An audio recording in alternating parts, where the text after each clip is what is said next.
AEW Blood and Guts is over and done with. It's in the books. And I gotta be honest, I did enjoy the women's Blood and Guts match more than I did the men. The men, in my opinion, did way too much, as per usual. And, it is what it is. Now, you guys should know that I'm not a fan of war games. I'm just not. I'm not. The match takes forever. It's more of just a spot fest, really. And it's just, a way to kill time, really. Right? But I do want to give kudos and props where it's needed. The women killed it. The women did really, really good in their first ever Blood and Guts match. Now, I do think that there should have only been one Blood and Guts match on this show, not two, just one. Because you could have done something else with the conglomeration and the Death Riders, right?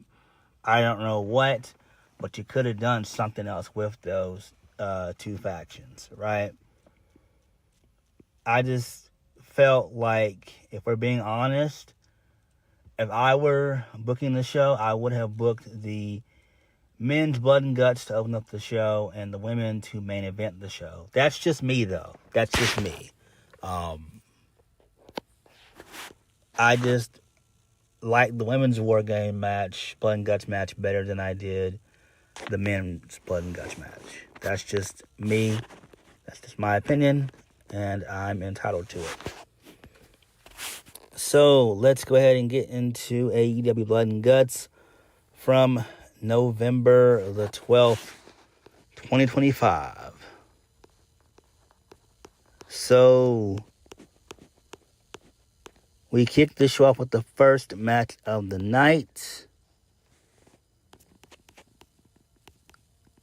The heels for the women's Blood and Guts, they win. So the Triangle of Madness, Megan Bayne, Marina Shafir, they win. And Mercedes Moné, they win the women's Blood and Guts match. Match was pretty okay. A bunch of crazy spots in this match. It was blood in this match. Sky Blue got busted open literally within the first 3 minutes of the match. To me, that was dumb. I don't know why that was allowed. It shouldn't have even happened. We really shouldn't have seen blood until like at least the first maybe, I want to say a good maybe 15 to 20 minutes. 15 to 20 minutes within the match. But, what's done is done. So she got busted open. Willow was busted open. Steel chairs, kendo sticks, trash can lids, you name it. Everybody basically was bleeding except for Mercedes Moné. Chris Statlander, she was bleeding buckets. So towards the end of the match, Mercedes, she's fighting on top of the cage with Statlander.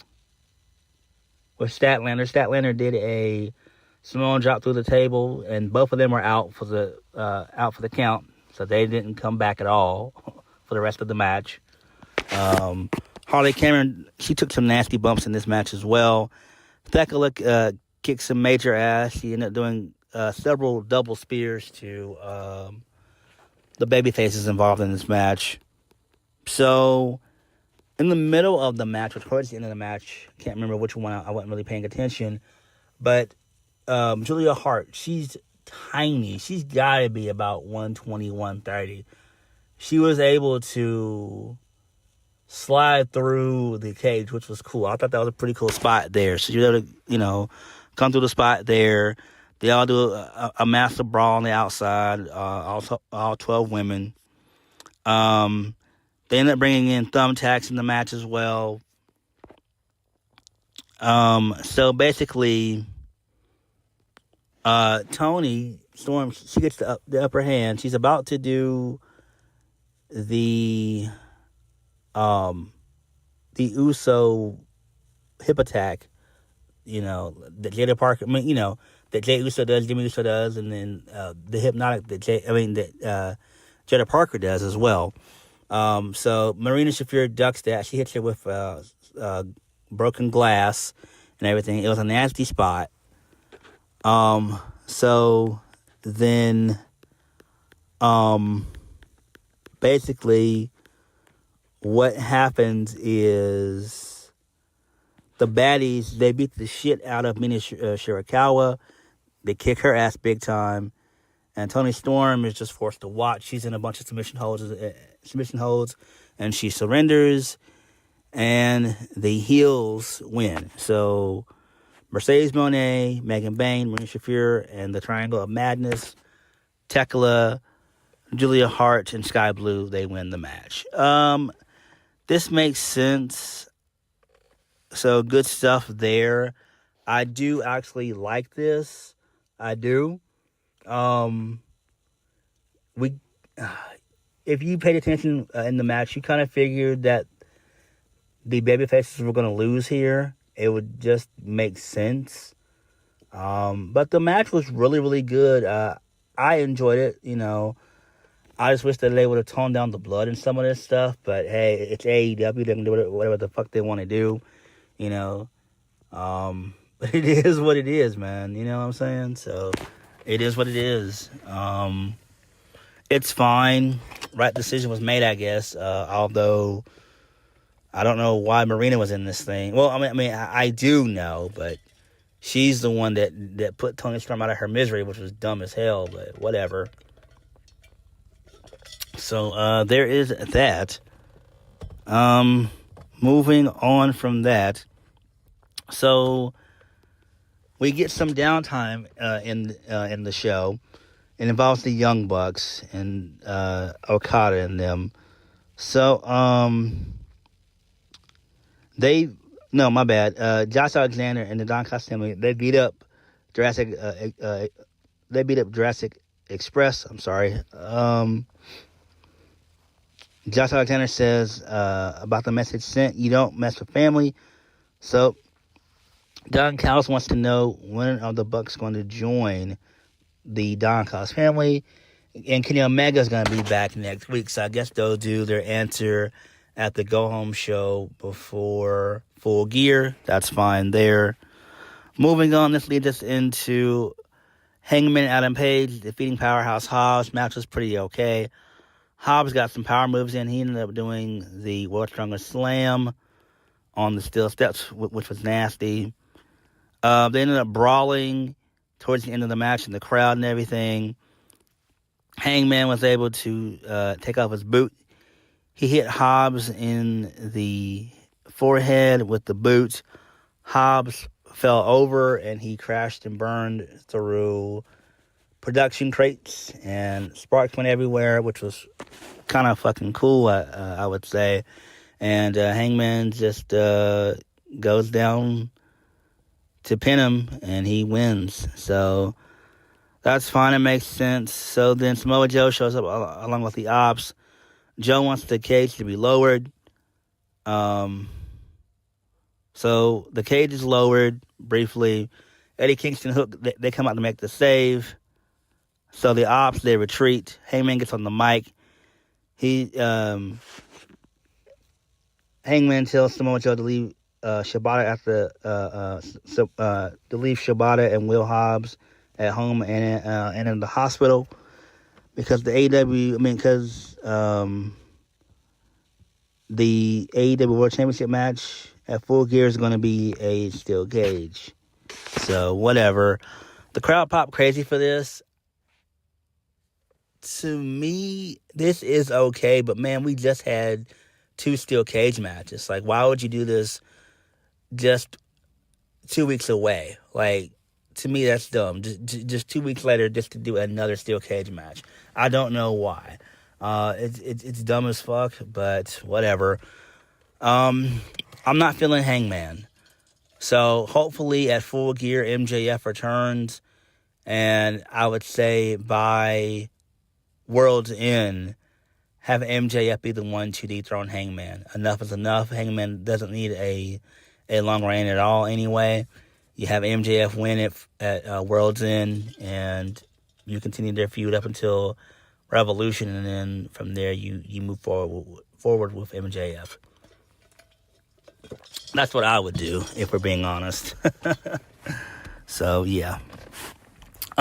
Moving on from that. So, Tony Schiavone, he comes out. He introduces Ricky Steamboat, who pops the crowd and everything else. And he talks about his time with WCW and his time being in Greensboro, all the shows he's done and everything. So, he points out a sign in the crowd that says the Mount Rushmore of Greensboro, which would be Ricky, Dusty, Sting, and Ric Flair. And he puts over Ric Flair. So, FTR, they come out along with Stokely Hathaway. They talk shit to Ricky the Dragon Steamboat and everything else. They made fun of him, all that.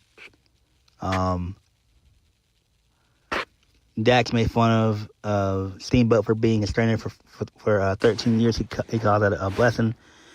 He said he learned so much from him. So then basically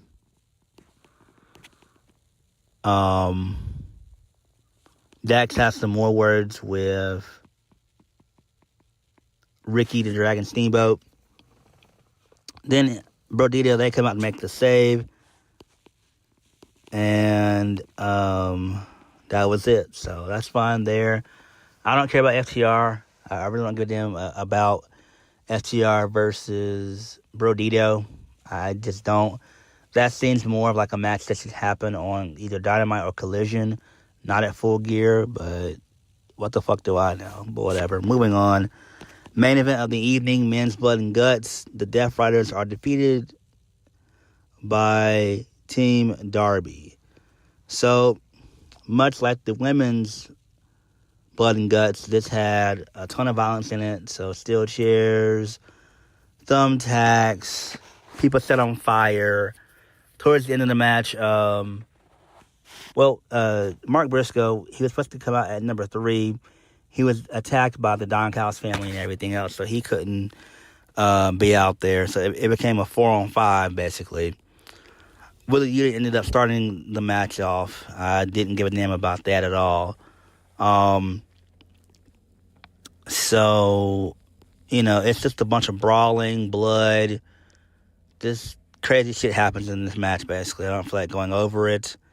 Because, to be honest with you, I really didn't even watch it. I actually fell asleep on the match. It's just, stuff like this just takes me out because it's so generic and everybody's just brawling and doing spots and shit. So, basically, Kyle O'Reilly, he gets the win. He locks in the ankle lock, and Moxley basically taps out. Darby brawls on top of the cage with Pac. Pac ends up power slamming. He ends up body slamming. He ends up military pressing Darby through the table. Through 2 flaming tables, which was fucking awesome. That was insane. So yeah. And then, like I said before, Kyle O'Reilly gets the win. He makes Moxley submit. He gets him in the ankle lock. So that was it. So whatever. It's not really all that important. I'm not really a fan of the Death Riders. You guys should know this. The Death Riders, they suck. They have ruined AEW television for damn near a year. And this was no different. I wish they would actually kick Moxley out of the Death Riders, but they're not going to. Nobody can really talk for the Death Riders because none of them can talk. Pac looks good. Claudio looks good. The rest of them, no. Hell no. I don't know, man, but what do you do with the Death Riders going forward? It's over now, right? The faction has to disband. They have to disband. Like, what more can they do? It's over. It's over. What the fuck can you do? Nothing. So you have to disband the faction. Either Moxley needs to get kicked out, or the faction just needs to disband, because Jon Moxley has failed as being their leader, quote unquote. If you can even call Moxley that, because Moxley is just total fucking garbage, right? Kyle O'Reilly winning to me is an odd choice, but it doesn't really matter. It just puts an end to the Death Riders faction. I guess the only thing that you could do moving forward with Kyle O'Reilly is maybe if Mark Briscoe does not beat Kyle Fletcher at Full Gear, then maybe you allow Kyle O'Reilly to be the one to beat Kyle Fletcher at World's End in December. And so I think that's what they might do. Because it would make sense for the conglomeration continue their feud with the Don Cost family, because one of their members, Mark Briscoe, is in a storyline with Kyle Fletcher. So you could still run that faction warfare, and that's really what should have happened. You should have had you really could have had the Don Cost family feuding with the conglomeration. That's what I would have done versus the Death Riders, but whatever. It's over and done with now. So, yeah. But all in all, the show was okay. Hopefully this does good in the ratings. It should. I feel like the women's Blood and Guts was good. Again, there were some issues with the match I had. There was a little bit too much blood and stuff. But they went out there and they killed it. You know, Willow did well. Thomas Storm, she did well. Sky Blue did okay. So, you know, it was solid on that end. Hangman and Will Hobbs, the match should never happened. It should have just been a back and forth promo with Samoa Joe and Hangman. And their stipulation should have been something different. I don't know what it could have been, but we just had a last man standing match. We just had an I Quit match. We don't need a last man standing match, aka a Texas Death match. We damn sure don't need a steel cage. So I don't know how you would end the Samoa Joe and Hangman feud. Although, now that I think about it, you could do Hangman Samoa Joe Lights Out. That's what you could do to end their feud. I think that would have been pretty okay there, if we're being honest. But Hangman has got to drop the title, I would say, by World's End. Hopefully MJF shows up at MJF shows up at Full Gear. He needs to, you know. Then you have MJF beating Hangman at World's End, and then he goes into the new year as world champion. And you kind of end their feud. You can either end it at Revolution in March of next year, or you can end it maybe in like January or February of next year. But you got to get the damn title off of Hangman. Hangman is okay, but Hangman is not the guy. He's not the guy. He's not. He really is not. You need a guy like MJF to lead you until your other top guys can come back, like Swerve and Ospreay, and other top guys like Edge and stuff like that can come back. Because AEW, a lot of their top guys are injured right now. A lot of them are injured, and it's not good. They need like a rotation of guys that they should have on the back burner in case their top guys go down. It's the same thing with WWE. It's the same thing. Both major companies need to realize that too, but whatever. It is what it is. Shit happens. But what did you guys think of Blood and Guts? What did you guys think? I thought it was okay. Like, comment, subscribe. Peace.